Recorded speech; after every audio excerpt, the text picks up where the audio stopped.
What if all your favorite worship YouTubers and content creators got together and formed a worship band? That's exactly what happened at the first live Worship Innovators conference. I had the chance to sit in on the keyboard. It was a ton of fun, but it didn't go exactly according to plan. Want to find out what I mean? Let's check it out. Started with Firm Foundation in A. I was using a Nord as my MIDI controller for this set, but all the sounds are coming from the Sunday Keys app, which is right there on a little stand above the Nord, running on my iPad. That's Rochelle from Women Who Worship. It's awesome to finally meet her in person. Incredible worship leader, super cool person. There's Jason from Worship Artistry on electric guitar. Off screen to his right is Bradford from Worship Tutorials, also on electric guitar. I'll talk through some of the snapshots and sounds I used from moment to moment, these songs. So I had snapshots set up for everything, and I was pulling in the second snapshot for the build, bringing in a little bit of pad and some V3. There's Matt McCoy from Loop Community.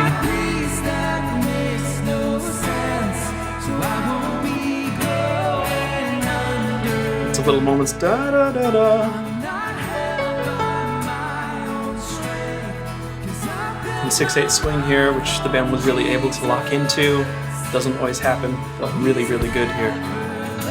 Had never played with these guys before, but had known them for years, in some cases, mostly online. So it was so fun to be in the room, be able to lead worship together in person.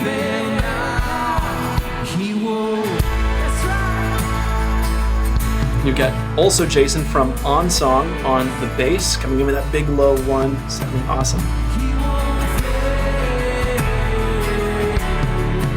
Lots of little voice leading moments.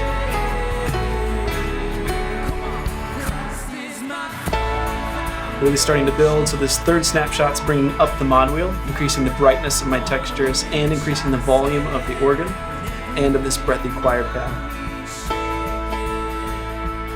Still able to just hit the chords, doing a little bit of rhythmic comping here and there, and some really nice voice stuff, I think, in the right hand. A little bit of that.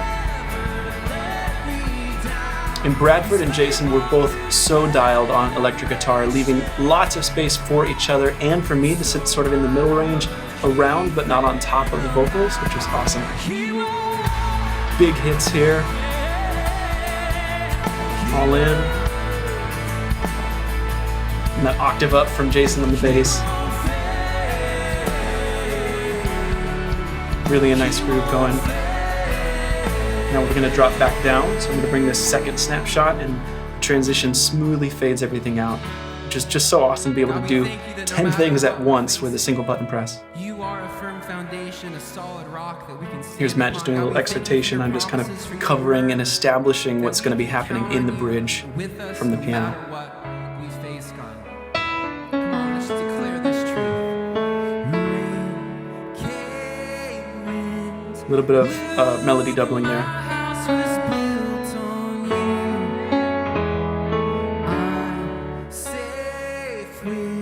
Really love the piano and keys arrangements on this song. Starting to build, so bringing this third snapshot back in. Kind of pushing up a little bit in the right hand.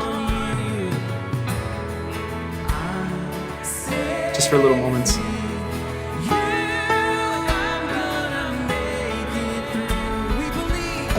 An octave up there.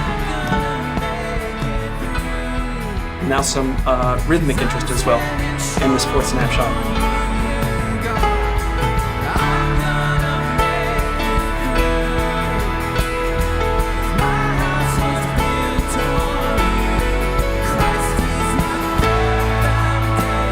And we're all in here.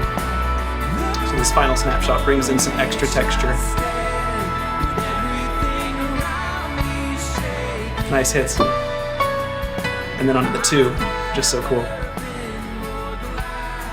The song has such a groove, and then it steps outside of it in awesome ways. Lots of gospel music influence here in those choices, and I think it's really, really incredible because of that influence. It just feels so great.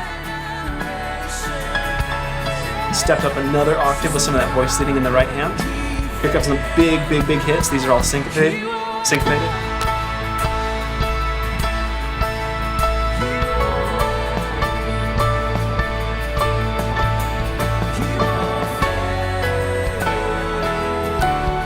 And right back into the groove. Nice. And just dropping back down. Got this extra texture in here underneath that's just a sequencer playing 30-second notes super fast, and that's only in on the very biggest part of the song. It's functionally a pad, but it's all of this chaos of this big messy soup of notes. And it's in the background, but instead of adding in like an extra pad or a lead sound, pulling in a sequencer like this, where it's just bringing this extra bit of movement, this extra bit of chaos a little bit to those big moments of the song is really cool.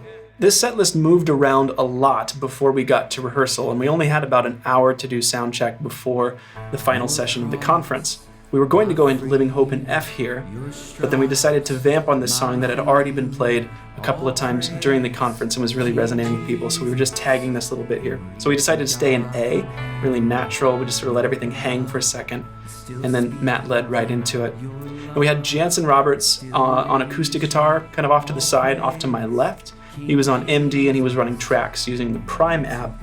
So we had guide in our ears for all the predetermined moments, but Jansen was speaking to all of the dynamic changes, all of the flow and stuff, and all of those transitions were guided by him as well. It was really helpful. I didn't have time to put a patch together for this because it came together last minute, so I stayed here.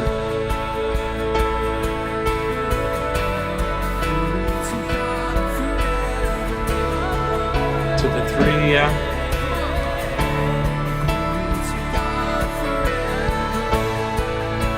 I think I did this. Tap tempo.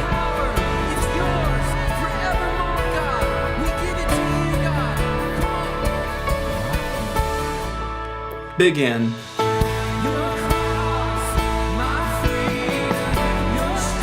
Over the 6. 3.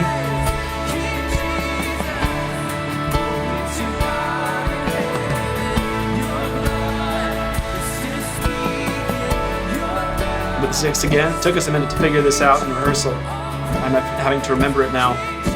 But it's those little bits of polish, production value, that lift these final moments up. And then we're into the groove. But we're staying on that 6.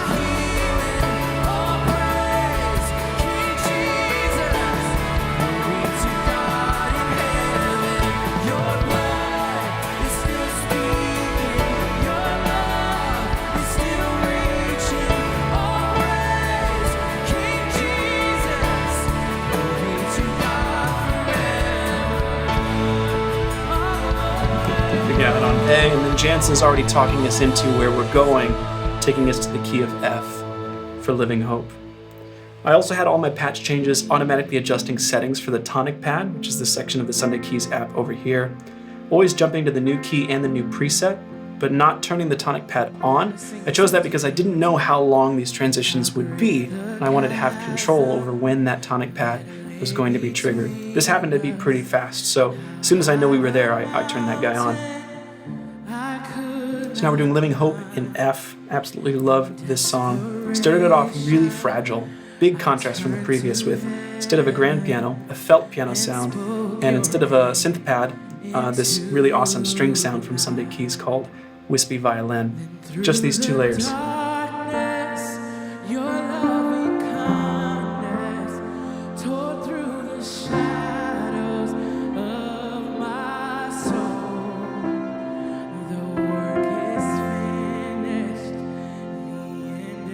And Rochelle just really kind of leaving space in her delivery of this bit of the song as well.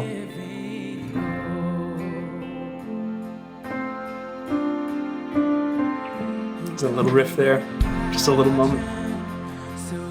So then the second verse brings in a very subtle sequence from this trance lead. It's just way deep in the background. You can see that programmed here. I don't have to worry about it, it's just triggered by my bass notes. I can bring it up here, here. Very, very cool, just in the background, and a little bit of extra brightness.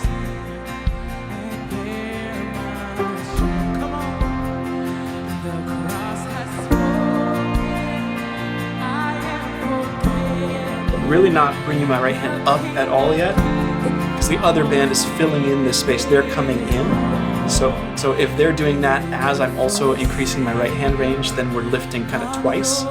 So during these moments, I think it's great to leave those hands kind of glued where they are, sort of root closed position, and then let the rest of the band coming in sort of be what provides the lift. Just a little bit of melodic stuff in the right hand. But still, just leaving some space, hitting the changes in the left hand.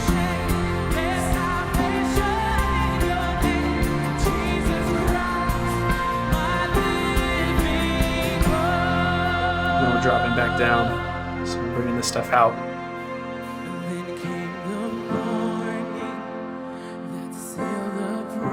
And then a little bit of sparse rhythmic delivery here.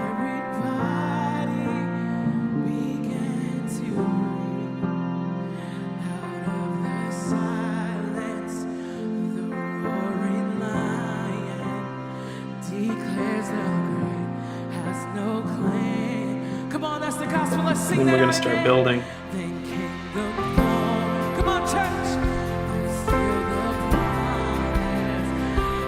And the energy in the room started to pick up pretty quickly, so I think we all kind of picked up on that. We were planning to build, but I think our intensity was sort of informed by the speed at which people were kind of going there, pushing the band forward a little bit, which is, honestly, if your band can respond to it, it's sometimes a great idea to follow along with that. Here's a little turn, and then we're just ready to go. So then there's a different piano riff that I'm bringing in here for this chorus, and it has a little delay on it as well, so it says like this.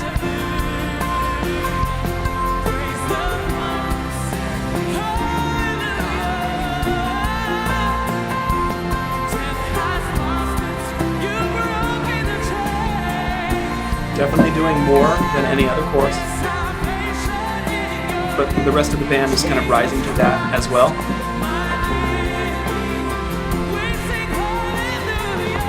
And then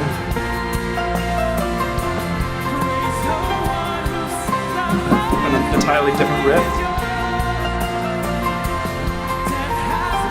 I'm bringing in a grand piano here to thicken that riff. And that's here in the last section of Sunday Keys.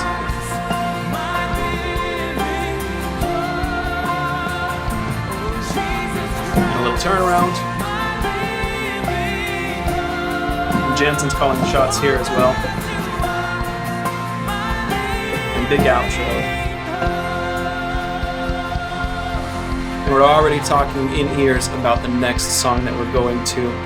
We decided at the very last minute, with less than an hour before rehearsal, that we were going to change the set list once more to add in a big outro song. This is the end of the conference, and we really wanted to kind of end on a high note. We actually chose the song House of the Lord, which is how the conference was opened the previous day. Didn't have very much time to prepare this at all. I actually didn't even have a patch ready to go. Had an hour before rehearsal with notice, and I had to do a workshop that was 1 hour long that led all the way up to rehearsal. So actually used about 10 minutes of that workshop to demonstrate building a patch for that song in real time. And that was just browsing through the Sounds and Sunday Keys. I knew the song well enough to know kind of the chord timbres, but I had never played it live. Put something together, kind of auditioned it in real time, and then gave myself just 3 dynamic levels because I knew that I would have to be ready to just sort of sit into whatever the band was doing.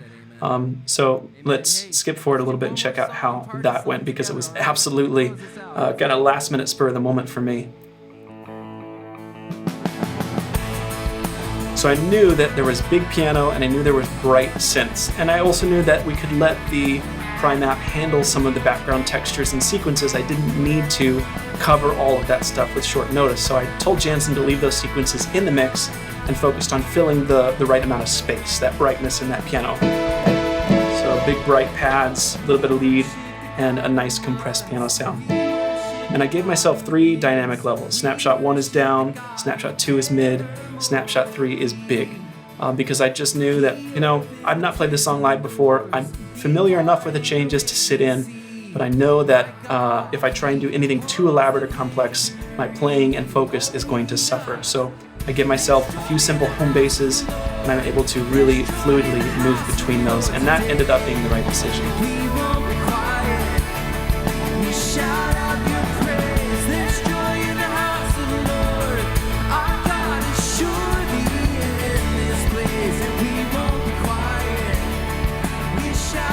And these big stabs.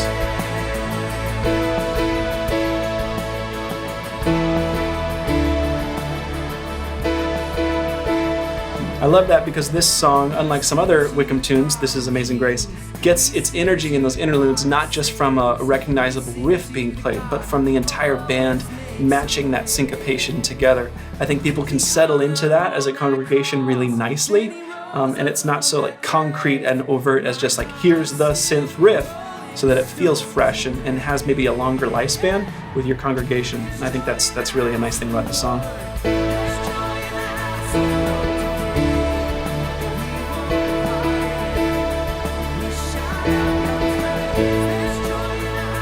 I was very much just kind of grooving, sitting in that, Jason on bass, drums. The guitars are kind of riffing as well. There's a lot of rhythmic stuff going on, so hitting the changes is pretty darn important. And then bringing it down. And at this point I brought the tonic pad in A as well to just sort of fill out some of this space. Now we're running free. We are forgiven, accepted, redeemed by His grace. Let the house of the Lord sing praise. The pads I chose for this song are also ones that have faster release times, so not super long and very quick attack. This is really important so that I can hit those stabs. Not tons of reverb either, just so that I can hit those stabs and they don't sustain infinitely and get really muddy, because the changes are pretty quick. So I'm building up here, bringing up brightness via the mod wheel, volumes up, all that's happening from the snapshot transition. And then a little breakdown. One of the challenges about pulling off a song like this, I think it's at 84, is that sometimes it's hard to sit in that sort of groove. It's not a slow song, it's not a fast song, it's on the low end of mid-tempo, but if your band can find that pocket and stick to it, it's a lot easier if you have a click. Then it can feel really, really great. The congregation can kind of settle into that back and forth. It feels really natural for humans. This is something that we can really kind of easily sit into. And I think this band was really able to nail that. There was no rush, no push, and it wasn't too sluggish either. I thought it ended up feeling really, really nice. Coming up on the big final outro, this was the end of the set, so Jansen, I think, kind of gave Bradford a little bit of permission to just let it rip on the guitar. So we can see Jason just looking over at him, appreciating what he's doing. It was so much fun, guys, to sit in with these incredible musicians who have such great hearts. And I can't wait to do it again this year at the Worship Innovators Conference 2023. So we're going to put a link in the description if you'd like to join us, get tickets for you and your team. I hope you enjoyed this video. We'll see you in the next one.